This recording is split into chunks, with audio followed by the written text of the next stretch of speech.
Decomposers are another type of organism that breaks down organic matter into simpler compounds and puts it back into the soil. These organisms recycle dead animals in the wild and put the nutrients back into the soil for producers to use and suck up through their roots. An example is mushrooms. It's a type of fungus. These are decomposers. Break down dead animals.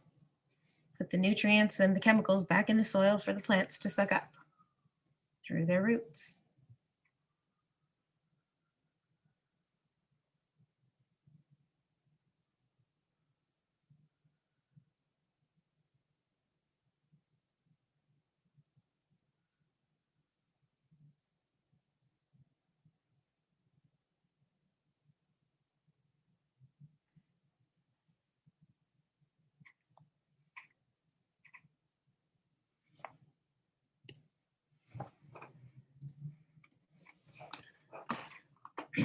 All right, 13.4.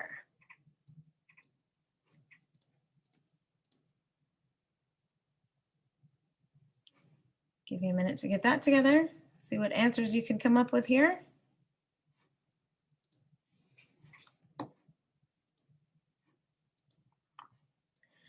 But for number 1, what does a chain look like? If you had to describe a chain, what would it look like? How would you describe it?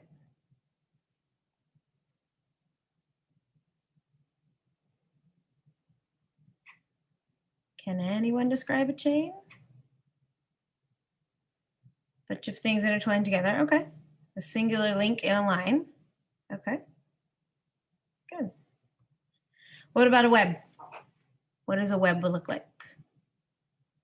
Anybody have any descriptions they can share of that?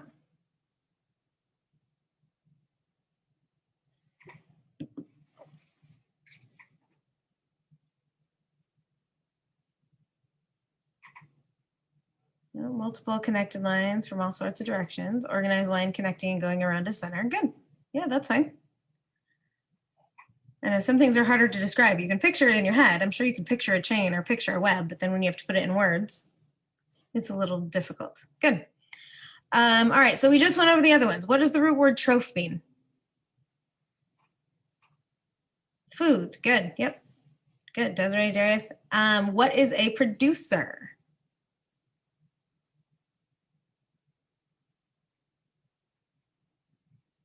You should just be able to look back in your notes right now because we just went over it. An organism that does what? Yeah, they create food. I'll take that. What is a consumer? How do they get their energy?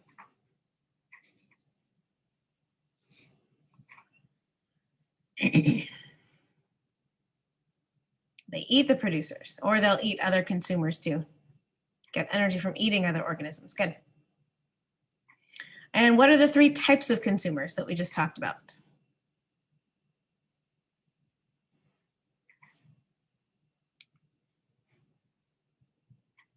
Carnivores, herbivores, omnivores. Good, Angelina. Good, Desiree. Yep.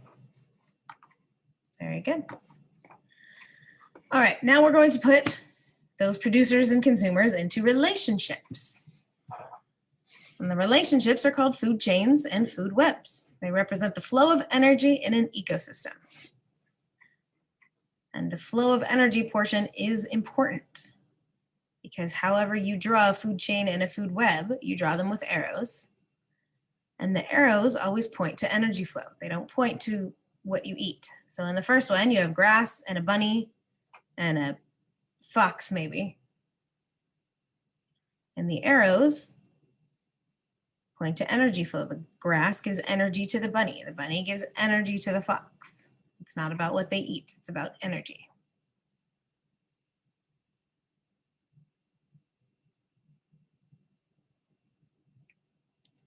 So a food chain is a model that shows feeding relationships between organisms. A food chain always starts with a producer at the bottom. And each level in a food chain is called a trophic level.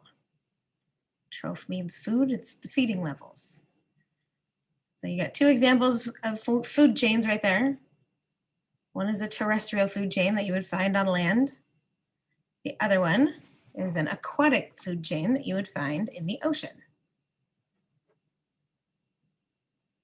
And at the bottom is a little organism called a phytoplankton.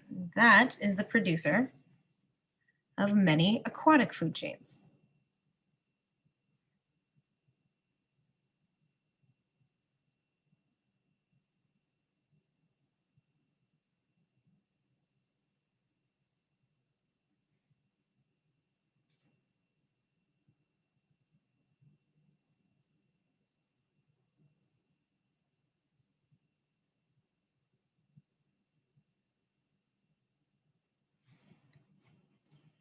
Trophic levels. So there are very specific trophic levels,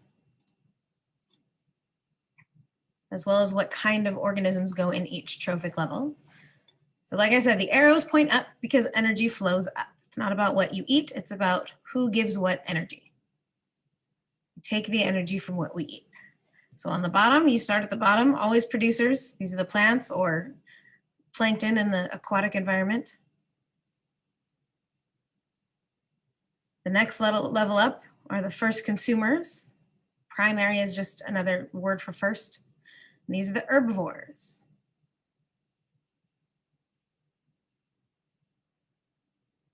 The herbivores give energy to the next level, the secondary consumers.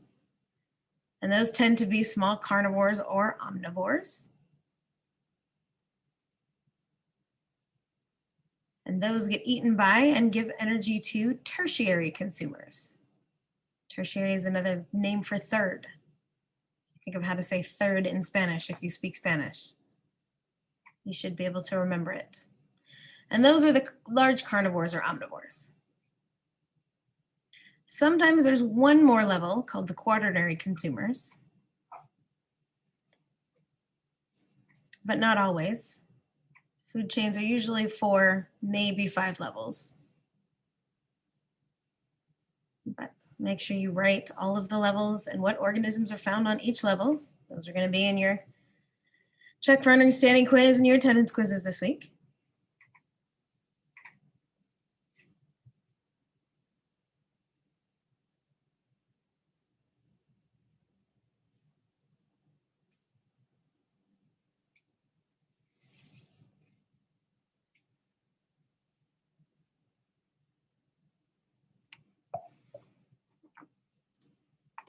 And a food web is a model that shows complicated feeding relationships and the flow of energy in an ecosystem. Plants are at the base of food webs. So we tend to put things in chains because it's simpler to see, but out in nature, multiple animals eat multiple things, so it looks more like a web. Plants are still at the base, at the bottom, giving energy to the entire food web. And at each link in the web, energy is lost as heat. So when we eat food, we don't get all of the energy that that food comes with. Some of that energy is lost. We only use a part of it.